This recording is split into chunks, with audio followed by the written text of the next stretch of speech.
Desde enero, febrero estamos trabajando, dando consultas, preparando expedientes y hay mucha preocupación con el tema de la demora de los antecedentes penales.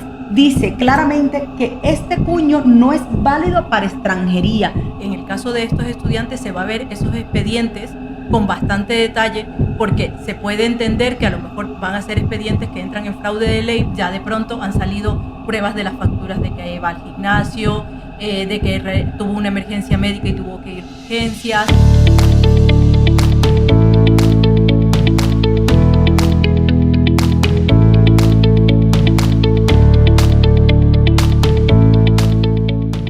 Desde mucho antes que empezara el proceso de regularización extraordinaria, desde enero, febrero, estamos trabajando, dando consultas, preparando expedientes y hemos detectado que muchos clientes vienen a nosotros muy confundidos. Nosotros explicaremos los diversos criterios que hemos escuchado en las diversas jornadas que hemos participado, tanto del Colegio de Vizcaya, Valencia, Madrid. Vamos a hacer primero énfasis es decir, en las problemáticas que estamos detectando de nuestros clientes. Como saben, el despacho Lefort Abogados tiene un alto volumen de clientes cubanos y hay mucha preocupación con el tema de la demora de los antecedentes penales y la legalización, sobre todo del consulado, que es la que más se está demorando al día de hoy en Cuba.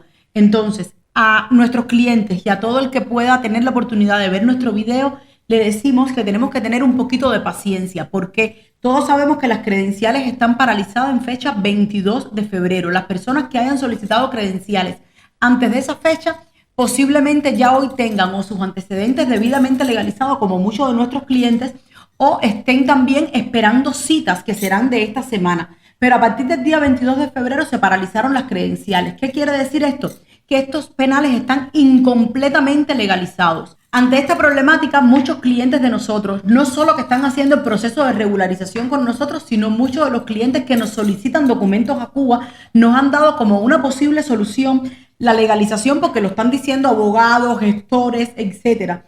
La legalización en el consulado de Cuba en Madrid o que el consulado está siendo itinerante, es decir, que el consulado de cubano en España está yendo a diferentes pueblos, a lugares, se está acercando para hacer esta legalización, que es la legalización que hace el consulado de Cuba en España y que después hay que llevar el documento al MAEC. Ojo con esto, porque cuando uno le pone el sello del MAEC, que es el segundo paso, por decirlo de alguna manera, porque estos papeles que no están debidamente legalizados por el consulado de España en La Habana tienen que venir aquí y ser legalizados por el consulado de Cuba en España y luego llevan el sello del MAEC, es decir, el cuño del MAEC. En el cuño del MAEC, si lo ven bien, dice claramente que este cuño no es válido para extranjería, no es válido para el CEPE, no es válido para familia numerosa, no es válido incluso para parejas de hecho, ¿vale? Solamente es válido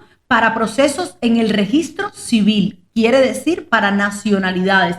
Para ningún otro proceso esta legalización es válida. Otra cosa es, porque no conocemos si al final esta legalización va a ser o no aceptada. ¿Qué quiere decir esto? Que los expedientes ahora se están presentando, pero los expedientes no lo está revisando todavía el funcionario. El funcionario no está viendo el expediente para resolver todavía. ¿Qué puede pasar? Que en su momento, cuando el funcionario lo vea, que vea que este cuño dice que no es válido para extranjería, se te invalide y se te requiera unos antecedentes que sean válidos para extranjería. Entonces echarías a perder tanto la legalización del Ministerio de Justicia y tendrías o te verías obligado a sacar un nuevo documento entonces en ese momento para cumplir el requerimiento. Con lo cual, lo que nosotros queremos transmitir a nuestros clientes es un mensaje de tranquilidad, de decirle que eso no significa que nosotros no vayamos a presentar el proceso de regularización, sino que lo haremos mediante otras vías. Nosotros cuando solicitamos los antecedentes penales a Cuba, tenemos contratos de consultoría jurídica, tenemos la cita del correo electrónico que nosotros solicitamos, con lo cual, exactamente, con lo cual nosotros vamos a tener vías con las cuales demostrar que la persona ha solicitado su cita, que ha solicitado su credencial y que simplemente estamos a la espera de que el consulado de España en Cuba nos dé esa legalización. No, y precisamente la misma norma por la que se pone en vigor la regularización extraordinaria lo establece, que los procesos serán paralizados hasta que o el país de origen de una respuesta sobre los antecedentes penales del extranjero, ¿vale? O hasta que el extranjero pueda aportar un antecedente penal válido. Entonces, a todos nuestros clientes y a todos los clientes que nos han, aún y cuando no hagan el proceso de regularización extraordinaria, nos han solicitado a nosotros documentos de Cuba. Le decimos que la solución que estamos dando o que vamos a ofrecer en nuestros procesos, y por supuesto si tienen otro abogado en los procesos que ellos lleven, será la de presentar el antecedente penal legalizado por el Ministerio de Justicia y presentar las pruebas de que están solicitadas ya las credenciales al consulado, ¿vale? Con eso, antes del 30 de junio, nosotros vamos a dar la seguridad de que los procesos van a estar presentados, ¿vale? Entonces, posteriormente, cuando descongele el consulado de España en La Habana las credenciales y empiecen a llegar las credenciales, vamos a hacer el procedimiento normal de obtención de citas y una vez que tengamos el antecedente penal debidamente legalizado, lo vamos a aportar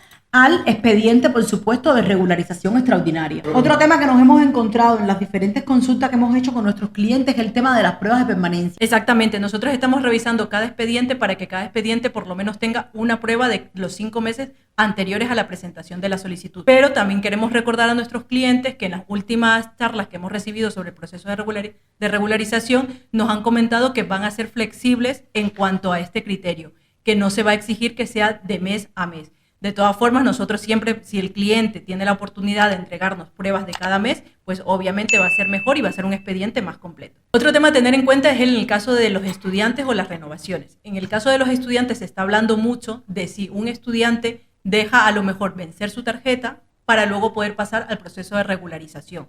Se nos ha comentado ya también en varias jornadas que en el caso de estos estudiantes se va a ver esos expedientes con bastante detalle, porque se puede entender que a lo mejor van a ser expedientes que entran en fraude de ley porque a lo mejor el estudiante no renueva esa tarjeta para poder pasarse al proceso de regularización. Con lo cual, si hay un caso en el que el estudiante no ha podido, se le ha imposibilitado por cualquier vía poder renovar esa tarjeta, ese estudiante sí puede pasar un proceso de regularización. Pero si no es el caso, tener en cuenta de que cada expediente se va a mirar con mucho detalle para demostrar esa situación. El tema de los modelos también, hay mucha incertidumbre con el tema de qué modelo llega a llenar, qué acápite podemos entonces estar marcando, si es una familia, cómo podemos hacer los X, el X31, el X32, que si lo presentamos, no sé, en correo, en las diferentes instituciones que han habilitado para esto. Ojo con esto, porque ¿qué es lo perjudicial de hacer ese tipo de presentaciones?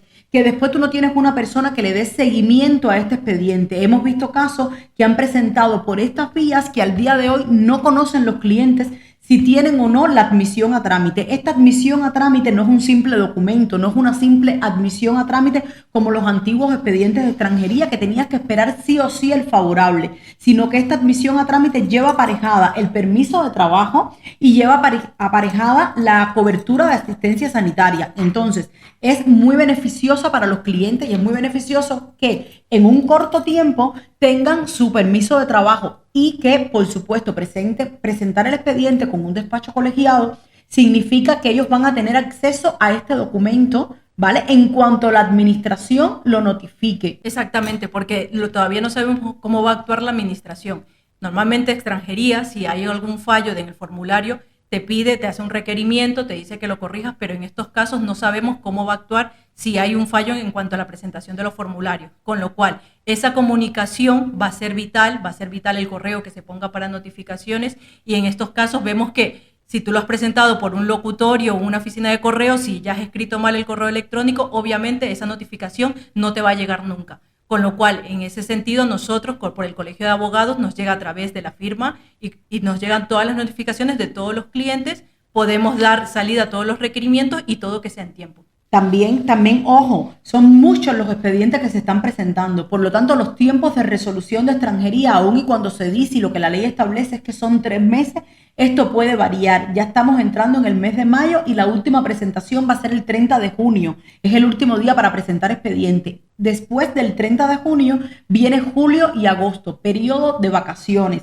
periodo donde la mayoría de los funcionarios y nosotros mismos cogemos vacaciones. Entonces, en esos periodos lo normal es que se retrasen la resolución de expediente. En este contexto de esta cantidad de expedientes presentados, pienso a priori que va a ser peor. Entonces, si tú todo este tiempo para esperar un favorable lo esperas con tu permiso de trabajo, estás mucho mejor, estás en mejores condiciones que una persona que el día de hoy presentó su expediente y no sabe más de su expediente hasta que llegue un favorable algún día. Yo te recomiendo que si después de oírnos, después de darte, es decir, que esta misma semana tuvimos una experiencia en relación a eso, una cliente que quería pedir una consulta con nosotros para presentar su trámite y el de su grupo familiar.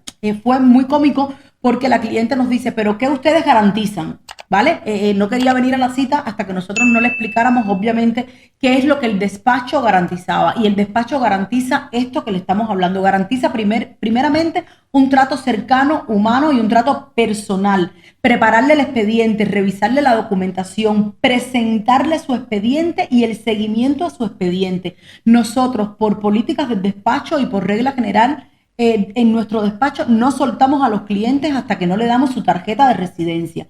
Nosotros el proceso de regularización extraordinaria incluso lo hemos dejado más económico que los procesos de solicitud de residencias habituales por el reglamento de la ley de extranjería, dígase los arraigos, los familiares de español, porque consideramos que es un proceso bastante sencillo en cuanto a requisitos, pero no sencillo en cuanto a presentación, porque tiene muchos detalles que son vitales y es un proceso sumamente importante y es un proceso sobre todo único. Es un proceso que se va a hacer ahora y puede ser que en 20 años no se vuelva a hacer. Si después de escuchar esto quieres escoger al Lexford Abogados para presentar tu expediente de regularización extraordinaria, te vamos a dejar aquí nuestros datos de contacto.